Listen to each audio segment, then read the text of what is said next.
লাটিম খেলা আর ঘুড়ি ওড়ানো, আম কুড়ানো আর পাতা পোড়ানো, ছোট্ট বেলা সেই বন্ধুরা কই, কেন আমি আর সেই আমি নই।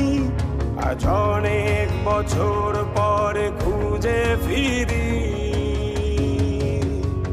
কোথায় আহারে আহারে আহারে শৈশব, কোথায় হারিয়ে গেল যে আহারে কৈশব, কোথায় আহারে আহারে আহারে শৈশব, কোথায় হারিয়ে গেল যে আহারে কৈশব।